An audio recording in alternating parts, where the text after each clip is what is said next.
Hello everyone, welcome to my channel DM learn academy. DM learn একাডেমির YouTube প্ল্যাটফর্মে সবাইকে স্বাগত জানাই। বন্ধুরা, আশা করি তোমরা সবাই ভালো আছো। দেখো বন্ধুরা, আজকে চলে এসেছি নতুন একটি ভিডিও নিয়ে। দেখো, শিশু মনস্তত্ত্ব প্যাডাগজি থেকে কিন্তু আজকের গুরুত্বপূর্ণ প্রশ্ন রয়েছে।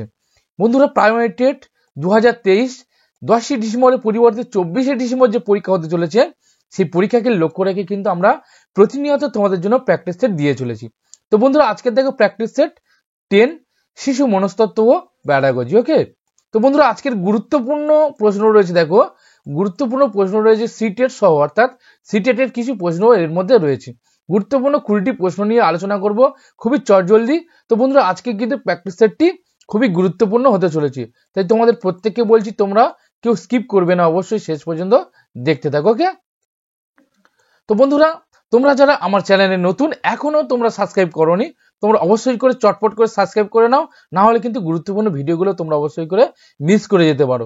ওকে, তো বন্ধুরা, আজকের কিন্তু যে প্র্যাকটিস সেট এবং আমি যে সকল প্র্যাকটিস সেটগুলো দিচ্ছি, অবশ্যই প্রশ্নগুলো দেখে তোমরা বুঝতে পারছো যে আমি সম্পূর্ণ কিন্তু বাছাই করা। ওকে, বিভিন্ন সাজেশন, বিভিন্ন প্রশ্নপত্র ঘেঁটে কিন্তু তার মধ্যে দিয়ে বাছাই করা প্রশ্নগুলো নিয়ে কিন্তু আমি তোমাদের জন্য ভিডিও বানাচ্ছি। ওকে, তো বন্ধুরা, তোমরা আশা করি ভিডিওগুলো দেখছো, ভালো লাগছে। তো প্রত্যেকে তোমরা যারা দেখছো অবশ্যই সাবস্ক্রাইব করে নাও, আরো নতুন নতুন গুরুত্বপূর্ণ ভিডিও অবশ্যই পাবে। আর আজকের প্র্যাকটিস সেট 10 হয়ে গেলে আমরা কিন্তু ম্যারাথন ক্লাস নিয়ে অবশ্যই আলোচনা করবো। ওকে, তো বন্ধুরা, তোমরা যারা ভাবছো যে সমস্ত পিডিএফ গুলো পাওয়ার জন্য, তোমরা অবশ্যই করে পিডিএফ গুলো পেতে পারো। তোমরা টেলিগ্রাম গ্রুপে যুক্ত হয়ে যাও, টেলিগ্রাম গ্রুপের লিঙ্ক কিন্তু ডেসক্রিপশনে দেওয়া রয়েছে। যদি ওখান থেকে যুক্ত না হতে পারো, তাহলে তোমরা অবশ্যই করে টেলিগ্রামে গিয়ে অবশ্যই ডিএম লার্ন একাডেমি বলে সার্চ করতে পারো, ওখান থেকে তোমরা অবশ্যই করে যুক্ত হয়ে যেতে পারো। ওকে, তো বন্ধুরা, তোমরা আশা করছি জুড়ে থাকবে শেষ পর্যন্ত। তো আজকের ভিডিওটি খুবই গুরুত্বপূর্ণ হতে চলেছে, প্রত্যেকে দেখো, তারপরে কিন্তু কমেন্টে অবশ্যই জানাও কেমন লাগলো, এবং প্রত্যেকের সঙ্গে সঙ্গে একটা করে লাইক করে দিও, এবং প্রত্যেকে বন্ধুদের মধ্যে একটু শেয়ার করে দিও। ওকে, চলো শুরু করি। দেখো কি বলেছে প্রথম প্রশ্ন। দেখো বলেছে, মন্তেশ্বরী শিক্ষা পদ্ধতিতে শিশু কেন্দ্রিক শিক্ষা ব্যবস্থা প্রবর্তন করেন।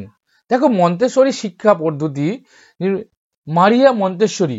ওকে, মারিয়া মন্তেশ্বরী, তিনি কিন্তু মন্তেশ্বরী শিক্ষা পদ্ধতি প্রচলন করেছিলেন তার নামে, এবং সেই শিক্ষার মধ্যে কিন্তু শিশু কেন্দ্রিক শিক্ষা ব্যবস্থার প্রবর্তন কে করেছিলেন সেটা আমাদেরকে এখানে উত্তরটা দিতে হবে। দেখো, চারটে অপশন কি কি দিয়েছেন: William Carey, Mary Ann, madam Mary, madam Curie. দেখো, এই মন্তেশ্বরী শিক্ষা ব্যবস্থার কিন্তু তিনটি মূল নীতি ছিল। কি কি বলতো বন্ধুরা? দেখো, তিনটি মূল নীতি ছিল কি: ইন্দ্রিয় পরিমার্জনের মধ্যে দিয়ে শিক্ষা, অর্থাৎ শিক্ষার্থী কিন্তু তার ইন্দ্রিয় ব্যবহারের মাধ্যমে কিন্তু সে শিখবে। আর দ্বিতীয়টা কি ছিল? যে আত্ম প্রচেষ্টা, অর্থাৎ নিজের যে প্রচেষ্টা, সে নিজের প্রচেষ্টার মাধ্যমে সে কিন্তু শিক্ষা লাভ করবে। আর 3 নম্বর ছিল কি? সক্রিয়তার নীতি। ওকে, শিশু সক্রিয়ভাবে কিন্তু শিক্ষায় অংশগ্রহণ করবে এবং সক্রিয়তার মধ্যে দিয়ে সে অর্জন করবে শিক্ষা। ওকে, তো বন্ধু, এই তিনটে কিন্তু নীতি ছিল। আর এই তিনটে, এই যে মন্তেশ্বরী শিক্ষা পদ্ধতি গুরুত্বপূর্ণ একটি শিক্ষা পদ্ধতি ছিল, সেই শিক্ষা পদ্ধতির মধ্যে শিশু কেন্দ্রিক শিক্ষার যে ব্যবস্থা, সেই ব্যবস্থা করেছিলেন কিন্তু বন্ধুরা উইলিয়াম কেরি। ওকে, উইলিয়াম কেরি কিন্তু সেই শিশু কেন্দ্রিক শিক্ষা ব্যবস্থা করেছিলেন তিনি। ওকে, চলো নেক্সট পরেরটা দেখে নেবো কি আছে। দেখো 2 নম্বর প্রশ্ন কি বলেছে। দেখো, প্রাথমিক ক্ষেত্রে মাতৃভাষার মাধ্যমে শিক্ষাদান ভালো উপায়, অর্থাৎ কি মাতৃভাষার মাধ্যমে যদি শিক্ষাদান করা হয় সেই শিক্ষাটা কিন্তু ভালো উপায়। এর কারণটা কি? দেখো, কি কারণে ভালো উপায়? দেখো, এটি শিশুদের আত্মবিশ্বাস বাড়িয়ে তোলে, এটি শিক্ষণকে সরল করে, এটি বুদ্ধির উন্নয়নের সহায়তাকারী, এটি শিশুর স্বাভাবিক পরিবেশের শিক্ষণের সহায়তা করে। দেখো, যদি তোমাকে যদি একটা মাতৃভাষা দিয়ে একটা কোনো শিক্ষা বিষয় নিয়ে আলোচনা করতে বলা হয় বা দেয়া হয়, বা তুমি যদি একটা মাতৃভাষার মাধ্যমে কতটা জ্ঞান অর্জন করতে পারো, আর একটা যদি আমরা অন্যান্য দিই, ওকে, অন্যান্য ভাষা দিই, তাহলে তুমি কি হবে? সে ভাষার ক্ষেত্রে কিন্তু তুমি তোমার মধ্যে একটা সঠিকভাবে তুমি শিখতে পারবে না, এবং যেন শেখার মধ্যে একটা কোথাও যেন ফাঁক থেকে যাবে, নিজের সেখানে একটা আত্মস্থ করতে পারবে না সেই পরিবেশের সঙ্গে। এখান থেকে যদি তোমার কলকাতা কোনো ইংলিশ মিডিয়ামে ভর্তি করে দেওয়া হলো, ওকে, তো তখন তোমার মধ্যে কিন্তু সেই পরিবেশে তুমি সহজে খাপ খাইয়ে নিতে পারবে না। ঠিক আছে, তাহলে এই মাতৃভাষার মাধ্যমে যে শিক্ষাদান ভালো, এর কারণটা কি? দেখো, শিশুদের মধ্যে আত্মবিশ্বাস বাড়িয়ে তোলে, এটি শিখনকে সরল করে। দেখো আমাদের কিন্তু অপশানগুলো খুবই ক্লোজ, অর্থাৎ এই ক্লোজ অপশানের মধ্যে সঠিক কোনটা হতে পারে সেটা কিন্তু আমাদেরকে দেখে নিতে হবে। দেখো বুদ্ধির উন্নয়নে সহায়তাকারী হতে পারে, আবার নাও হতে পারে, এটা কিন্তু আমরা প্রথমে এলিমিনেট করে দেবো। দেখো বলেছে একটি শিশু স্বাভাবিক পরিবেশে শিখনে সহায়তা করে, একদম। দেখো যদি তুমি অন্য কোনো পরিবেশে যাও, সেখানে মাতৃভাষা ছাড়া অন্য ভাষায় কিন্তু তুমি স্বাভাবিকভাবে শিক্ষা গ্রহণ করতে তুমি পারবে না। ওকে, তাহলে সব থেকে গুরুত্বপূর্ণ বিষয় যেটা হয়ে যাচ্ছে, দেখো শিশুর কিন্তু স্বাভাবিক পরিবেশে শিখনে সহায়তা করে। ওকে, মাতৃভাষার শিক্ষাদানই ভালো, এর কারণ হচ্ছে শিশুর যে স্বাভাবিক পরিবেশে শিখনে সহায়তা করে। নেক্সট পরেরটা দেখো 3 নম্বর প্রশ্ন কি বলেছে, বুনিয়াদী শিক্ষার উদ্দেশ্য হলো। বুনিয়াদী শিক্ষা আমরা জানি যে গান্ধীজি তার বুনিয়াদী শিক্ষার প্রবর্তন করেছিলেন বা প্রচলন করেছিলেন তিনি। ওকে, এবারে গান্ধীজির যে বুনিয়াদী শিক্ষা, সেই বুনিয়াদী শিক্ষার উদ্দেশ্য কি ছিল? দেখো বুনিয়াদী শিক্ষার যে উদ্দেশ্য, সেই বুনিয়াদী শিক্ষার মাধ্যমে প্রধানত কি হাতে কলমে শিখন। বুনিয়াদী শিক্ষার উদ্দেশ্য ছিল, সেই উদ্দেশ্য কি শিক্ষার্থীকে স্বাবলম্বী করা, তার চাহিদা পূরণ করা হাতে কলমে শেখার মাধ্যমে। তাহলে এখানে আমার জায়গায় 4টে যে অপশন দিয়েছে, দেখো 4টে অপশনের মধ্যে কোনটা সঠিক হবে? দেখো প্রাথমিক শিক্ষার বিশ্বজনীনতা, অর্থাৎ প্রাথমিক শিক্ষাকে বিশ্বের দরবারে কি তুলে ধরতে হবে, এটা কিন্তু না। দেখো শিক্ষার বৃত্তিগত প্রসার, শিক্ষার মাধ্যমে একজন মানুষের প্রয়োজনীয় চাহিদা পূরণ, শিক্ষাকে প্রত্যেকের জন্য, এটা জন্য হবে। ওকে, জন্য বাধ্যতামূলক করা। দেখো প্রত্যেকের জন্য বাধ্যতামূলক করা কিন্তু গান্ধীজি বুনিয়াদী শিক্ষার মধ্যে বলা হয়নি। দেখো শিক্ষার মাধ্যমে কিন্তু একজন মানুষের চাহিদা পূরণ, অর্থাৎ বুনিয়াদী শিক্ষার মধ্য দিয়ে কিন্তু যে শিক্ষার্থীর যে চাহিদা, সেই চাহিদা কিন্তু পূরণের জন্য কিন্তু বুনিয়াদী শিক্ষার গড়ে উঠেছিল। ওকে, তাহলে বুনিয়াদী শিক্ষার উদ্দেশ্য কি হয়ে গেল? দেখো শিক্ষার মাধ্যমে একজন মানুষের প্রয়োজনীয় চাহিদা পূরণ। নেক্সট পরেরটা দেখো 4 নম্বর প্রশ্নে কি বলেছে, দেখো শিখনের ক্ষমতা হলোই বুদ্ধি। শিখনের ক্ষমতা হলোই বুদ্ধি, একথা কে বলেছেন? খুবই গুরুত্বপূর্ণ কিন্তু প্রশ্ন রয়েছে বন্ধুরা। অবশ্যই তোমরা যারা এখনো চ্যানেলটিতে সাবস্ক্রাইব করেন, তোমরা চটপট করে সাবস্ক্রাইব করে নাও। দেখো শিখনের ক্ষমতা হলো বুদ্ধি কে বলেছিলেন? 4টে অপশন দিয়েছে, কি বলেছে দেখো বাকিংহাম, এডওয়ার্ড, স্টার্ন, কেলভিন। দেখো শিখনের ক্ষমতা হলো বুদ্ধি, এটি কিন্তু বলেছিলেন বাকিংহাম না, এটা কিন্তু বলেছিলেন বন্ধুরা দেখো এডওয়ার্ড বলেছিলেন যে শিখনের ক্ষমতা হলোই বুদ্ধি। ওকে, চলো নেক্সট পরেরটা দেখো 5 নম্বর কি বলেছে, দেখো শ্রেণীকক্ষে একটি অপরিহার্য উপাদান হলো। দেখো শ্রেণীকক্ষে অনেক উপাদান রয়েছে, তো আমরা শ্রেণীকক্ষে মডেল ব্যবহার করি, চার্ট ব্যবহার করি, ব্ল্যাকবোর্ড ব্যবহার করি। দেখো মডেল, চার্ট, ব্ল্যাকবোর্ড এবং সব কটি বলেছে এখানে। দেখো কিন্তু অপরিহার্য উপাদান কোনগুলো? মডেল অবশ্যই ব্যবহার করলে কিন্তু শিক্ষার্থীদের কাছে সেটাকে আমরা কি করতে পারি, সেটাকে আমরা জলজান্ত রূপে আমরা কিন্তু অবশ্যই তুলে ধরতে পারি। চার্ট, অবশ্যই চার্টের মাধ্যমে বিভিন্ন ছবি এবং বিভিন্ন বিষয় কিন্তু আমরা তাদের কাছে তুলে ধরতে পারি। ব্ল্যাকবোর্ড অবশ্যই, তো ব্ল্যাকবোর্ডের মাধ্যমে আমরা কিন্তু শিক্ষাটা অপরিহার্য করে তুলতে পারি। ওকে, তাহলে সব থেকে গুরুত্বপূর্ণ যে অপরিহার্য যে উপাদান শ্রেণীকক্ষে, সেটা কি হচ্ছে? দেখো ব্ল্যাকবোর্ড। ওকে, দেখো তুমি চার্ট ছাড়া কিন্তু পড়াতে পারবে, ওকে, মডেল ছাড়াও কিন্তু তোমরা পড়াতে পারবে, কিন্তু যদি ব্ল্যাকবোর্ড তোমাদের মধ্যে না থাকে, তাহলে ব্ল্যাকবোর্ড যদি তুমি মডেল নিয়ে যাও, ধরো সাপোজ তুমি মডেল নিয়েছো, মডেল নিয়ে কি করলে ঝুলিয়ে দেখালে যে এটাকে আম বলে, এই আম ইংলিশ, হ্যাঁ ম্যাঙ্গো। কিন্তু যদি তুমি ব্ল্যাকবোর্ড নাও, তাহলে ব্ল্যাকবোর্ডের মধ্যে তুমি কি পাচ্ছ? নামগুলো লিখে দেখাতে পাচ্ছ। ওকে, লাইভ, অর্থাৎ তুমি লিখে দেখাতে পারছো, সেখানে আবার একটা ছবি অঙ্কন করতে পারছো এবং সমস্ত বিষয়ে একটা চার্ট তৈরি করতে পারছো, যা কিছু কিন্তু ব্ল্যাকবোর্ডের মধ্যে তুমি সেটা করতে পারছো। তাহলে এখানে অপরিহার্য যে উপাদান সেটা হচ্ছে কি ব্ল্যাকবোর্ড। ওকে, চলো নেক্সট পরেরটা দেখো 6 নম্বর প্রশ্ন কি বলেছে, নিচের কোনটি ফরমেটিভ অ্যাসেসমেন্টের একটি উপকরণ নয়? দেখো ফরমেটিভ অ্যাসেসমেন্টের উপকরণ নয় বলেছে আগে, কিন্তু এটা হচ্ছে নেগেটিভ কোশ্চেন, তাহলে নয়। দেখো কোনটা ফরমেটিভ অ্যাসেসমেন্টের একটি উপকরণ দেখবো। দেখো দুটি অ্যাসেসমেন্ট রয়েছে, একটা হচ্ছে নিচের কোনটি বলছে ফরমেটিভ অ্যাসেসমেন্টের একটি উপকরণ নয়? সাবমেটিভ আর ফরমেটিভ, তাই তো? দেখো কুইজ ও খেলা ফরমেটিভ অ্যাসেসমেন্টের একটি উপকরণ নয় বলেছে। কুইজ ও খেলা, অ্যাসাইনমেন্ট, ট্রাম টেস্ট, মৌখিক। দেখো ফরমেটিভ অ্যাসেসমেন্ট অর্থাৎ যেগুলোকে আমরা অল্প সময়ের মধ্যে শিক্ষার্থীর কোথাও কোনো সমস্যা, পড়ার ক্ষেত্রে কোনো ফাঁক, সেই সকল কিছু আমরা খুঁজে বের করতে গেলে কিন্তু আমরা ফরমেটিভ অ্যাসেসমেন্ট কিন্তু করে থাকি। তাহলে ফরমেটিভ অ্যাসেসমেন্টের উপকরণ নয়, দেখো ফরমেটিভ অ্যাসেসমেন্ট কুইজ ও খেলার মধ্য দিয়ে কিন্তু আমরা অবশ্যই করতে পারি। দেখো কুইজ, ছোটখাটো কুইজের মধ্যে দিয়ে, তার মধ্যে দিয়ে কিন্তু আমরা অনেক কিছু অ্যাসেসমেন্ট করতে পারি। দেখো অ্যাসাইনমেন্ট, শিক্ষার্থীদের ছোট অ্যাসাইনমেন্ট দিলাম, অ্যাসাইনমেন্টের মধ্যে দিয়ে কিন্তু অবশ্যই তার ফরমেটিভ অ্যাসেসমেন্টটা করা যায়। আর মৌখিক, অবশ্যই কিন্তু মৌখিকের মধ্যে দিয়েও কিন্তু করা যায়, তাই তো? মৌখিক যদি প্রশ্ন, তাহলে মৌখিক প্রশ্ন নিয়ে আমরা কিন্তু তার মধ্যে কোথায় কি ফাঁক রয়েছে বা কি রয়েছে সেগুলো কিন্তু আমরা সই করে জানতে পারি। কিন্তু ট্রাম টেস্ট অর্থাৎ একটা নির্দিষ্ট সময়ের টেস্ট, ট্রাম টেস্ট কিছু অধ্যায় শেষ হয়ে যাওয়ার পর একটা টেস্ট, ওকে, সেই টেস্টটা কিন্তু কখনো ফরমেটিভ অ্যাসেসমেন্টের উপকরণ নয়, ওকে, মাথায় রাখতে হবে। তাহলে এটা হয়ে গেল, এটা কিন্তু সাবমেটিভ অ্যাসেসমেন্টের উপকরণ, ওকে। তাহলে সঠিক উত্তরটা দেখো ফরমেটিভ অ্যাসেসমেন্টের উপকরণ নয়, কোনটা দেখো? Tram test.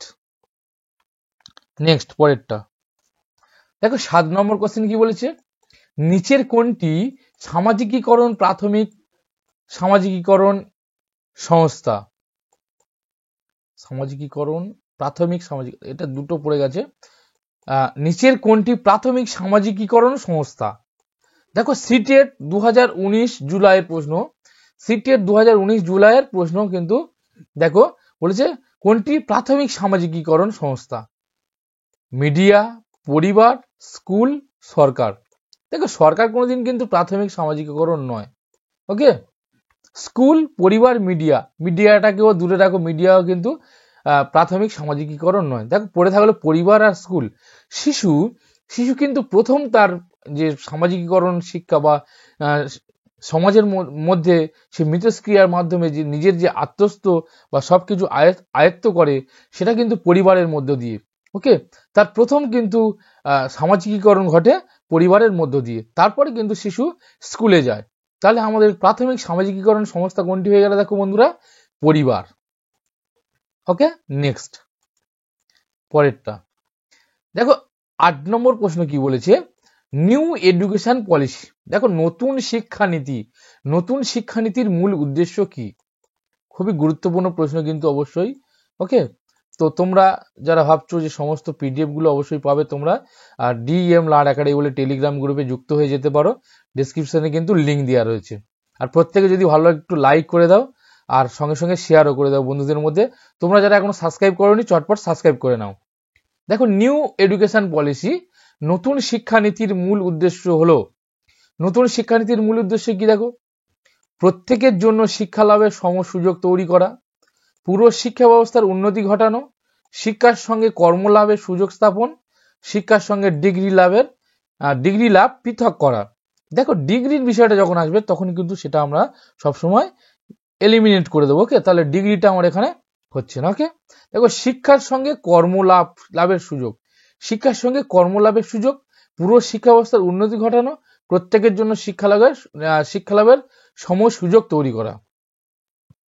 দেখো নিউ এডুকেশন পলিসি বা নতুন শিক্ষা পলিসিতে কিন্তু সমস্ত শিক্ষা ব্যবস্থার যে রয়েছে সেই শিক্ষা ব্যবস্থা কিন্তু পুরো শিক্ষা ব্যবস্থার উন্নতি ঘটানোর কিন্তু তার মূল উদ্দেশ্য ছিল। তাহলে এখানে সঠিক উত্তরটি কি হবে? দেখো পুরো শিক্ষা ব্যবস্থার উন্নতি ঘটানো, শিক্ষার সম সুযোগ নয়, আর কর্মলাভের সুযোগ স্থাপন নয়, ওকে। তাহলে সঠিক উত্তরটি হয়ে গেল দেখো বিটটা, পুরো শিক্ষা ব্যবস্থার উন্নতি ঘটানো। নেক্সট পরেরটা দেখো, 9 নম্বর প্রশ্নে কি বলেছে? কোন উদ্দীপকের প্রেক্ষিতে ব্যক্তির প্রতিক্রিয়াকে বলে। তাহলে কোন উদ্দীপকের প্রেক্ষিতে ব্যক্তির প্রতিক্রিয়াকে কি বলে? দেখো ক্রোধ, দুঃখ, আচরণ, সংবেদন। দেখো তাহলে কোনো উদ্দীপকের প্রেক্ষিতে যদি ব্যক্তির প্রতিক্রিয়া হয় তখন সেটা কি ক্রোধ? না, ক্রোধ কিন্তু উদ্দীপকের প্রেক্ষিতে যদি কিছু হয় সেটা ক্রোধ বলে না, দুঃখও বলে না। ওকে, এগুলো হচ্ছে প্রক্ষোভ, তাই তো? আর সংবেদনও নয়। যখন উদ্দীপকের প্রেক্ষিতে ব্যক্তির প্রতিক্রিয়া হবে, ওকে, তখন হচ্ছে কি সেটা আচরণ হয়ে যাবে, তখন সেটা আচরণ হয়ে যাবে। ওকে, চলো নেক্সট, পরেরটা দেখো। শিশু অল্প বয়স থেকেই ভাষার বৃত্তিগুলি রপ্ত করে। হ্যাঁ, অবশ্যই শিশু কিন্তু অল্প বয়স থেকেই ভাষার বৃত্তিগুলি রপ্ত করে। কে বলেছিলেন? দেখো শিশুদের মধ্যে কিন্তু যে ল্যাট, দেখো ল্যাট থাকে বলেছিলেন, তাই তো? Language acquisition device. Noam Chomsky বলেছিলেন যে শিশুদের মধ্যে কিন্তু ল্যাট অর্থাৎ তাদের আগে থেকেই কিন্তু ভাষা শিক্ষার তাদের একটা যন্ত্র তাদের মাথার মধ্যে রাখা হয়েছে, তারা নিজে থেকে কিন্তু শিখতে পারে, সেটা বলেছিলেন কি নোয়াম চমস্কি। আর কিন্তু এখানে দেখো শিশু অল্প বয়স থেকেই ভাষার বৃত্তিগুলি রপ্ত করে, কে বলেছেন এটা? কে বলেছেন? দেখো জ্যাকবসন, হ্যালিডে, ক্রাসেন না টেরি। দেখো শিশু অল্প বয়স থেকে ভাষার বৃত্তিগুলি রপ্ত করতে পারে, এটি কিন্তু বলেছিলেন বন্ধুরা দেখো হ্যালিডে। ওকে, হ্যালিডে বলেছিলেন যে শিশু কিন্তু অল্প বয়স থেকে ভাষার বৃত্তিগুলিকে রপ্ত করতে পারে। চলো নেক্সট, দেখো বন্ধুরা পরের প্রশ্ন চলে এসেছি। দেখো কি বলেছে, নিম্নলিখিত গুলি ব্যতীত সমস্ত কারণে শেখার অক্ষমতা হতে পারে। অর্থাৎ কোন, এই যে নিচের চারটে কারণ দেওয়া আছে, প্রশ্নটা দেখো সিটেট 2013 জুলাইয়ের প্রশ্ন, খুবই গুরুত্বপূর্ণ প্রশ্ন। দেখো প্রশ্নটা যদি আমরা ভালো করে না বুঝি তাহলে কিন্তু আমরা প্রশ্নটা করতে পারবো না। ওকে, দেখো কি বলেছে আবার দেখে নাও। নিম্নলিখিতগুলি ব্যতীত অর্থাৎ কোনগুলি ছাড়া সমস্ত কারণে শেখার অক্ষমতা হতে পারে। চারটে যে অপশন রয়েছে, সাংস্কৃতিক কারণ, সেরিব্রাল কর্মক্ষমতা, মানসিক অশান্তি, আচরণগত ব্যাঘাত। দেখো অবশ্যই কিন্তু আচরণগত যদি কোনো ব্যাঘাত ঘটে তাহলে কিন্তু অবশ্যই শেখার অক্ষমতা হতে পারে। দেখো মানসিক অশান্তি, অবশ্যই মানসিক যদি অশান্তি থাকে তাহলে শিশু শিখতে পারবে না। আর সেরিব্রাল কর্মক্ষমতা অর্থাৎ তার যে সেরিব্রাল কর্মক্ষমতা যদি না থাকে তাহলে সে কিন্তু শিখতে পারবে না। ওকে, তাহলে দেখো এই তিনটে কারণে কিন্তু তার শেখার ক্ষমতা হতে পারে, কিন্তু সাংস্কৃতিক কারণ, এই সাংস্কৃতিক কারণ ছাড়া এই যে তিনটে কারণ রয়েছে সেই কারণে কিন্তু শেখার অক্ষমতা হতে পারে। তাহলে আমার এখানে কোনটা ছাড়া, দেখো কোনটা ব্যতীত বলেছে, তাহলে সাংস্কৃতিক কারণ ব্যতীত, অর্থাৎ সাংস্কৃতিক কারণ ছাড়া কিন্তু অন্য যে কারণগুলো আছে এই কারণে কিন্তু তার শেখার অক্ষমতা হতে পারে। প্রশ্নটা এখানে গুগলি টাইপের রয়েছে বন্ধুরা, যদি তোমরা না ভালো করে বুঝতে পারো তাহলে কিন্তু উত্তর অবশ্যই তোমাদের গুলাবে। আমারও কিন্তু গুলিয়ে গেছিল উত্তরটা, কি কারণে আমি সাংস্কৃতিক কারণটা বুঝতে পারছিলাম না। ওকে, তো বন্ধুরা তোমরা দেখতে থাকো, এরকম আরো গুরুত্বপূর্ণ প্রশ্ন কিন্তু পরবর্তীতে রয়েছে। চলো পরের প্রশ্ন দেখো। 12 নম্বর প্রশ্নে কি বলেছে, বধিরত্ব মাপার যন্ত্রের নাম কি? বধিরত্ব মাপার যন্ত্রের নাম কি? দেখো বধিরত্ব মাপার যন্ত্রের নাম অডিওমিটার, বেইল তো নয়, আমরা সবাই জানি থার্মোমিটারও নয়, আর টেটোস্কোপও নয়, তাই তো? তাহলে অডিওমিটার, বধিরত্ব মাপার যন্ত্রের নাম কি? অডিওমিটার। চলো নেক্সট, পরেরটা কি বলেছে দেখো, অ্যাবাকাস কোন শিক্ষার উপকরণ? অ্যাবাকাস কোন শিক্ষার উপকরণ? দেখো বাংলা, ইতিহাস, শিক্ষা বিজ্ঞান না গণিত। দেখো অ্যাবাকাস এটা কি বাংলার ক্ষেত্রে না ইতিহাসের ক্ষেত্রে না শিক্ষা বিজ্ঞানের ক্ষেত্রে না গণিতের ক্ষেত্রে? দেখো অ্যাবাকাস কিন্তু গণিতের উপকরণ। ওকে, অ্যাবাকাস কিন্তু গণিতের উপকরণ, এটা সবসময় মাথায় রাখতে হবে যে অ্যাবাকাস, জিওবোর্ড, হ্যাঁ, এগুলো হচ্ছে কি পাই চার্ট, এগুলো সব কিন্তু গণিতের উপকরণ। নেক্সট দেখো 14 নম্বর প্রশ্ন কি বলেছে, সুন্দরবন দিবস কবে পালিত হয়? দেখো সুন্দরবন দিবস কবে পালিত হয়, দেখো 11ই নভেম্বর, 11ই ডিসেম্বর, 14ই ফেব্রুয়ারি, 7ই এপ্রিল। বন্ধুরা দেখো সুন্দরবন দিবস কিন্তু 11ই ডিসেম্বর পালিত হয়। ওকে, তাহলে কিন্তু বন্ধুরা বিটটা হয়ে গেল সঠিক। দেখো আজকের বন্ধুরা কিন্তু 11ই ডিসেম্বর, আর সেই 11ই ডিসেম্বর আজকের কিন্তু সুন্দরবন দিবস অবশ্যই করে পালিত হচ্ছে তোমাদের বিভিন্ন জায়গায়, তোমরা অবশ্যই দেখে নিতে পারো। তো বন্ধুরা সঠিক উত্তরটি হয়ে গেল দেখো 11ই ডিসেম্বর সুন্দরবন দিবস পালিত হয়। নেক্সট পরেরটা দেখো, national association for the blind, national association for the blind প্রতিষ্ঠিত হয়। দেখো national association for the blind প্রতিষ্ঠিত হয়েছিল কবে? দেখো 1972, 1952, 1962, 1982। দেখো national association for the blind এটা কিন্তু প্রতিষ্ঠিত হয়েছিল 1952 কিন্তু প্রতিষ্ঠিত হয়েছিল। ওকে, নেক্সট পরেরটা 16 নম্বর প্রশ্নে কি বলেছে দেখো, প্রয়োগমূলক মনোবিদ্যার প্রচলন করেন। প্রয়োগমূলক মনোবিদ্যার কে প্রচলন করেছিলেন? দেখো স্কিনার, উড, মরেনো, ওয়াটসন। দেখো প্রয়োগমূলক মনোবিদ্যার প্রচলন করেছিলেন বন্ধুরা স্কিনার। ওকে, স্কিনার কিন্তু প্রয়োগমূলক মনোবিদ্যার প্রচলন করেছিলেন। নেক্সট পরেরটা দেখো, কে আইকিউ প্রথম বুদ্ধির আইকিউ এর ধারণা দেয়? কে প্রথম বুদ্ধির আইকিউ এর ধারণা দেয়? দেখো স্ট্যানফোর্ড এবং সাইমন্স, বিনেট ও স্ট্যানফোর্ড, সাইমন ও বিনেট। দেখো আমরা কিন্তু কম বেশি সবাই জানি যে আইকিউর ধারণা দিয়েছিলেন কিন্তু সাইমন ও বিনেট। তারা কিন্তু প্রথম আইকিউর ধারণা দিয়েছিলেন, অর্থাৎ বুদ্ধাঙ্ক। আইকিউ মানে অর্থাৎ কি? বুদ্ধাঙ্ক। তাই বুদ্ধাঙ্কের ধারণা কিন্তু দিয়েছিলেন প্রথম সাইমন ও বিনেট। নেক্সট পরেরটা দেখো, এনকোডিং প্রক্রিয়া হলো, এনকোডিং প্রক্রিয়া কি? দেখো সংবেদন, স্মৃতি, আবেগ না বিস্তৃতি? দেখো বিস্তৃতি তো প্রথমে আমরা কেটে দেবো। ওকে, দেখো এনকোডিং হচ্ছে কি সংবেদন। সবসময় কিন্তু মনে রাখতে হবে যে এনকোডিং সংবেদনের সঙ্গে কিন্তু সংযুক্ত, অর্থাৎ এনকোডিং প্রক্রিয়া কিন্তু সংবেদন। নেক্সট পরেরটা দেখো 19 নম্বর প্রশ্ন চলে এসেছি বন্ধুরা। তোমরা যারা এখনো আমার চ্যানেল সাবস্ক্রাইব করোনি তোমরা অবশ্যই চটপট করে সাবস্ক্রাইব করে নাও এবং যদি ভালো লাগে অবশ্যই করে লাইক করে দাও, আর অবশ্যই বন্ধুদের মধ্যে একটু শেয়ার করে দাও। তোমাদের কিন্তু একটা শেয়ার এবং লাইক আমাদেরকে অনেকটাই মোটিভেট করে। তো বন্ধুরা দেখো সিটেট 2012 নভেম্বরের প্রশ্ন এসেছে, প্রতিভাধর শিক্ষার্থীরা হলো। দেখো প্রতিভাধর শিক্ষার্থীরা কেমন? দেখো অন্তর্মুখী প্রকৃতি, অর্থাৎ তারা নিজের মধ্যে সবসময় গুম হয়ে থাকে, তারা অপরের সঙ্গে কথা বলে না, নিজেদের মধ্যে চুপি চুপি তারা বসে থাকে, যে কোনো কাজ চুপি চুপি করে, সেই ধরনের প্রকৃতির না। তাদের চাহিদার প্রতি অপ্রত্যয়ী, তাদের বিচার স্বাধীন, শিক্ষকদের থেকে স্বাধীন এই বিষয়টা কিন্তু সঠিক নয়। ওকে, তাহলে অন্তর্মুখী প্রকৃতিরটাও কিন্তু নয়। যেহেতু প্রতিভাধর শিশু বা শিক্ষার্থী, তারা কিন্তু সবসময় তাদের একটা স্বাধীন বিচার থাকবে, তাদের মধ্যে একটা ক্রিয়েটিভিটি থাকবে।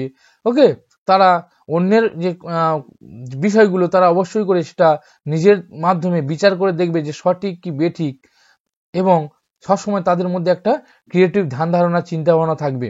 তাহলে কি হয়ে গেল? তারা কিন্তু বিচারে স্বাধীন হবে।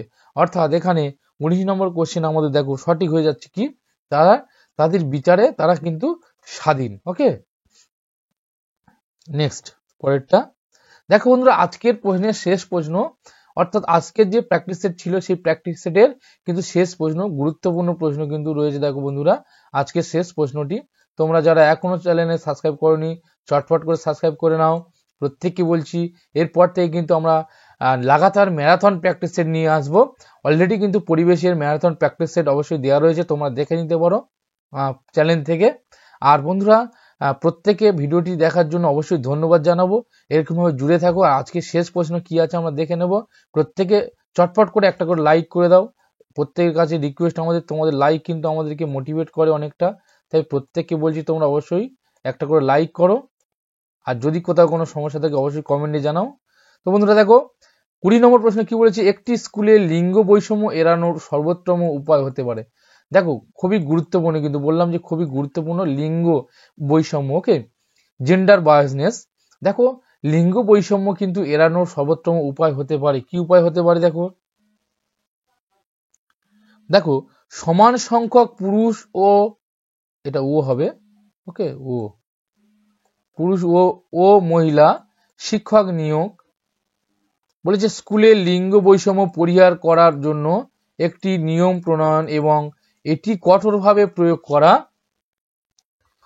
একটি সঙ্গীত প্রতিযোগিতার জন্য মেয়েদের চেয়ে ছেলেদের বেশি নির্বাচন করা, শিক্ষকদের দ্বারা তাদের লিঙ্গ পক্ষপাতমূলক আচরণের রূপান্তর। দেখো এই 4টে অপশনের মধ্যে লিঙ্গ বৈষম্য এড়ানো যায় কিভাবে? দেখো, সমান সংখ্যক পুরুষ ও মহিলা শিক্ষক নিয়োগ। ক্লাসে যদি সমান সংখ্যক মহিলা ও পুরুষ শিক্ষক নিয়োগ করা যায়, সেক্ষেত্রে কিন্তু লিঙ্গ কি বৈষম্য এড়ানো যেতে পারে। শিশুদের মধ্যে কিন্তু সেই লিঙ্গ বৈষম্যটা থেকে যাবে। এটা কিন্তু এক্ষেত্রে কোনো রকমভাবে লিঙ্গ বৈষম্যটা এড়ানো সম্ভব নয়, শুধুমাত্র শিক্ষক নিয়োগের মধ্য দিয়ে। এবার দেখো, স্কুলের লিঙ্গ বৈষম্য পরিহার করার জন্য একটি নিয়ম প্রণয়ন করুন এবং এটি কঠোরভাবে নিয়োগ করুন। দেখো, শিশুদের মধ্যে কোনো রকম নিয়ম রুলস যখন বিষয়টা আসবে, তখন সেটা কিন্তু অবশ্যই করে বাদ চলে যাবে। ওকে। আর একটি সঙ্গীত প্রতিযোগিতার মধ্যে মেয়েদের চেয়ে ছেলেদের বেশি নির্বাচন করুন। দেখো, এখানে যদি মেয়েদের চেয়ে ছেলেদের বেশি নির্বাচন করা যায়, তাহলে কিন্তু এটা অবশ্যই ছেলেদেরকে প্রায়োরিটি দেওয়া হলে বেশি প্রাধান্য দেওয়া হচ্ছে, তখন এটা কিন্তু লিঙ্গ বৈষম্য বেশি করে বাড়বে, এখানে কিন্তু এড়ানো যাবে না। তাহলে এটা কিন্তু কোনো রকম ভাবে সঠিক নয়। এবার দেখো, শিক্ষকদের দ্বারা তাদের লিঙ্গ পক্ষপাতমূলক আচরণের রূপান্তর, অর্থাৎ শিক্ষকদের মধ্যে দিয়ে শিক্ষকরা কি করবে, যে শিক্ষার্থীদের মধ্যে যে লিঙ্গ পক্ষপাতমূলক যে সকল আচরণগুলো রয়েছে সেগুলোকে রূপান্তর করবে, অর্থাৎ সে লিঙ্গ পক্ষপাত যে আচরণ সেগুলিকে আস্তে আস্তে যেন তারা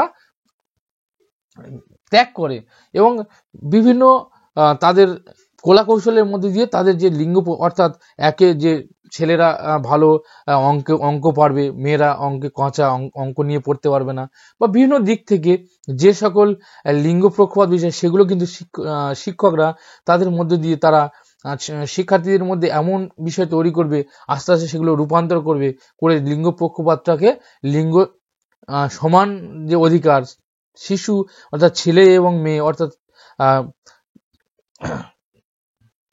বালক বালিকা, ওকে, বা ছেলে পুত্র কন্যা, তাদের মধ্যে তারা যে সমান, তাদের মধ্যে কোনো বৈষম্য নেই, সেটা কিন্তু তুলে ধরবে শিক্ষকরা। অর্থাৎ শিক্ষকদের দ্বারা কিন্তু লিঙ্গ পক্ষপাতমূলক আচরণের যে রূপান্তর ঘটাতে হবে। ওকে, এটা হয়ে গেল এখানে সঠিক উত্তর। ওকে, তাহলে বন্ধুরা 20 নম্বর প্রশ্নের উত্তর হয়ে গেল, দেখো, লিঙ্গ বৈষম্য এড়ানোর সর্বোত্তম উপায় কিন্তু শিক্ষকদের দ্বারা তাদের লিঙ্গ পক্ষপাতমূলক যে আচরণ, সেই আচরণটাকে রূপান্তর করতে হবে। দেখো বন্ধুরা, আজকের এই গুরুত্বপূর্ণ 20টি প্রশ্ন ছিল। আশা করি তোমাদের প্র্যাকটিস সেটটি খুবই ভালো লেগেছে। তো প্রত্যেককে ভিডিওটি দেখার জন্য অসংখ্য ধন্যবাদ জানাবো। তোমরা এইভাবে জুড়ে থাকো আমার সঙ্গে। আগামীকাল আবার নতুন একটি ভিডিও নিয়ে তোমাদের সামনে উপস্থিত হব। প্রত্যেককে ধন্যবাদ জানাই। প্রত্যেকে ভালো থেকো, পড়তে থেকো এবং আমার এই ভিডিওগুলো দেখতে থাকো। চলো।